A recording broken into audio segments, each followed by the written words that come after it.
Good evening, Trump's family. Welcome back to my channel. Have a good night, everyone, and God bless you. Alright, the following is a collection of news from Patriots. Let's get into the news this late Wednesday night. On Tuesday, February 21st, Russian President Vladimir Putin delivered an official State of the Nation address to the Federal Assembly in the nation's capital, using the occasion to mark the near one-year anniversary of Russia's special military operation Ukraine. The build-up to the momentous speech has been immense, and Putin did not disappoint. The speech lasted nearly 2 hours, and here are 3 major bombshells that President Putin dropped for all the world to hear. Number 3. Russia is suspending the START Treaty, technically referred to as the New START Treaty. It was signed in Prague in 2010, and caps a number of strategic nuclear warheads the United States and Russia can deploy at any one time. Russia is the world's largest stockpile of nuclear weapons, and the New START Treaty allows for a number of yearly inspections to verify compliance with the set limitations on deployment. However, as of today, Russia has now formally withdrawn from participating in that treaty. They're suspending Western inspections in retaliation for NATO's participation in the Ukrainian conflict. Putin made it absolutely clear that as long as NATO is actively engaged in military hostilities towards the Russian Federation, any and all cooperation on the nuclear front is now officially suspended. Number 2. It was Western and corrupt Ukrainian powers that started. Everyone listen to this. This seems as a key presume, through everything tanks, our planes to strike. Not just the news, but other towns in 2015. They made another example of a direct attack on Donbass while continuing to block located and continue their campaign of terror. Right was quite contrary to the UN Security Council resolutions. Quiet country, but everyone was pretending that nothing was happening. I want to repeat it with them who are guilty culpable for the war. We are using a force to stop it. Okay, folks. So there you have President Putin reiterating what a number of Western scholars and geopolitical analysts warned about for years. We're talking John Mearsheimer, the University of Chicago, George Kennan of Harvard, even Henry Kissinger. They collectively recognize that brazen NATO eastward expansion that was denounced and imposed by every single head of Russia, from Gorbachev to Yeltsin to Putin and Medvedev back to Yeltsin. Every single Russian leader told NATO, do not do that, do not expand eastward. We consider NATO weapons and troops at our border an existential threat. You have been warned. And our Western leaders turned a deaf ear to those warnings for the last 2 decades. And now we know, thanks to a transcript of a telephone conversation between then Assistant Secretary of State Victoria Nuland, who's still around, and the U.S. Ambassador Ukraine, Jeffrey Pyatt, published by the BBC, that the U.S. State Department was behind the 2014 color revolution that overthrew the duly elected pro-Russian government in Kyiv and installed instead of pro-Western puppet government and NATO forces, and in turn began to arm and train Ukrainian forces to take back the breakaway republics of Donetsk and Lugansk in the eastern Donbass region, which Russia saw as effectively creating Ukraine into a de facto member of NATO. And Putin personally promised NATO would never be allowed to do that. And so here we are. And the number 1 bombshell of the speech, the West has gone absolutely woke. Folks, let's take a listen. It cannot ignore the fact that Russia cannot be defeated on the battlefield. So they're waging increasingly aggressive information attacks. First of all, targeting the young generations, lying on every step, distorting historical truth, attacking our culture, the Russian Orthodox Church, and other traditional religious institutions in our country. Now look at what they're doing with their own peoples. They're destroying the institution of family, their cultural and historical identity, and various perversions, with regard to children, up to pedophilia, are accepted as the new norm. And priests are forced to recognize and officiate same-sex weddings. People can live however they want. And we in Russia have never intruded into people's private life. And we're not going to do that. But what we want to say is, maybe they should take a look in the scripture into the holy book of any great religion. It says that the family is a union between woman and man. And these holy texts are now being increasingly doubted. In the West, the Anglican Church is now considering the idea of a gender-neutral God. What can we say? God forgive them. They don't know what they're doing. Wow. God forgive them.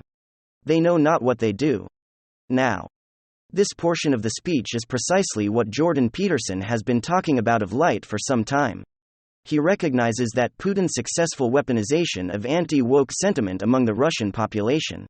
And I would add the vast majority of the non-Western world that sees the woke West as absolutely insane. That weaponization is a civilizational weaponization, it's not so much a political weaponization or an ideological weaponization per se. The war against the woke West is for Putin a thoroughly civilizational war. It's a clash between two mutually exclusive civilizations, one that promises to be a brave new progressive world guarded by woke absurdity and insanity, versus 1,000-year-old Russian civilization, guided by the bedrock of religion and tradition. Now, you could think that that's all bunk. But that is precisely what Putin has been arguing in his speeches from at least 2012. When scholars noted that his speeches took a very noticeable, stark civilizational turn, that Russia was in a great civilizational struggle with a decade, and the Ukrainian war is now ground zero, that civilizational struggle, so it's all interrelated. In other words, Putin is saying, if you don't believe that the West has become incessantly decadent and cruel, look at what they do to their own children. So when all of a sudden done, Putin's speech really was nothing less than an official declaration of independence from the Western-led liberal international order. That order is now dead as more and more scholars are coming to that very conclusion. The rise of civilizational states like Russia, China and India have brought that unipolar era to an end, a new multipolar civilizational world is rising, and President Putin has made it absolutely clear. There is nothing that Western and NATO powers can do to stop it. And then, some significant news, Sir James O'Keefe has now apparently been thrown out of Project Veritas, which means Project Veritas no longer has any reason for being from what I understand. The rationale for him being thrown out of Project Veritas is absolutely unclear. They're claiming that he was mean to employees or something, which is a strange claim for why you would throw out the face of the organization, the only prominent person who works at your organization and the lead fundraiser for your organization, Project Veritas. Of course, James has spent years going undercover. I've known James since before the Acorn scandal broke during the Andrew Breitbart days, that's going back 15 years. And James has always been somebody who's very controversial, goes about things in his own way. He also happens to be responsible for breaking an enormous amount of news over the course of the last 15 years by going undercover. And by actually getting people to admit things on tape that they would rather not have admitted on tape, including most recently, admissions from high-ranking members of Heiser that they were engaged in what kind of sounds like gain-function research. Well, now, according to the Washington Post, Project Veritas has split with O'Keefe, the group's founder and chairman, following the bitter management dispute to pull back the curtain of allegations of workplace misconduct and mismanagement of donor money.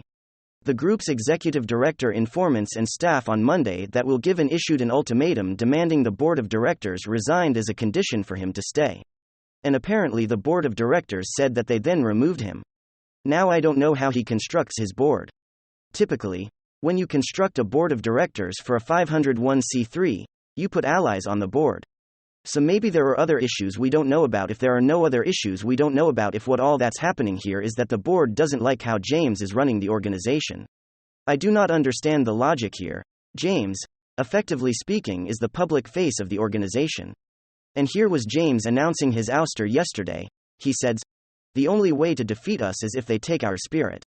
And from the looks of things, many of us remain completely undefeated and unbroken. So our mission continues on. I'm not done. The mission will perhaps take on a new name. And it may be no longer called Veritas. Roger, bear with us. I'll need a bunch of people around me. And I'll make sure you know how to find me. You know, quote, when you invited me to New York City, and did that little stand-up? How fitting that from Shakespeare, quote, and this story shall the good man teach his son? We few, we happy few. We band of brothers and sisters. Okay folks, so James is obviously going to continue to be successful. He'll go and found another organization if he has to. I am confused as to what exactly was going on inside the organization unless they are fully transparent about what went on here. And there. Again, there's a part of the story is not being told. It makes no sense to me. And it is a loss to act of journalism, to oust O'Keefe, who's been responsible for, again, an enormous amount of breaking news over the course of the past few years. Now Joe Biden is wobbling around here. He didn't look so great these days. The House Republicans have now given access to Tucker Carlson to 44,000 hours, 41,000 hours of Capitol surveillance footage from January 6, right? I think this is good, and full transparency would have been a good thing in the first place. I'm bewildered as to why House Democrats didn't do this. If they were so confident about their narrative, that there was no one encouraging the riots or that the police were not facilitating, or any of this sort of stuff, then why not just release all the footage? I'm always very curious when people don't release all the footage in cases like this. It's always strange.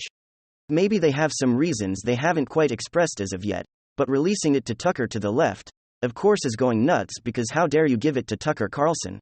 Why not you guys give it to your favorite people in the media all the time? Apparently, according to Axios, Carlson says, if there was ever a question that's in the public's interest to know, it's what actually happened on January 6.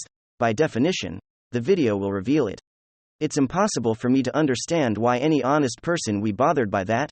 This is correct. I'm very confused as to why it was not given out to the public in the first place, like make it searchable online, if you can. What's the problem with it? So good for Kevin McCarthy for doing that. I think that again, transparency is in the public interest, particularly on matters of high public tension like this one. Thanks for joining us on today's episode of Open Source News. Don't forget to like, share, subscribe, and turn on the notification bell.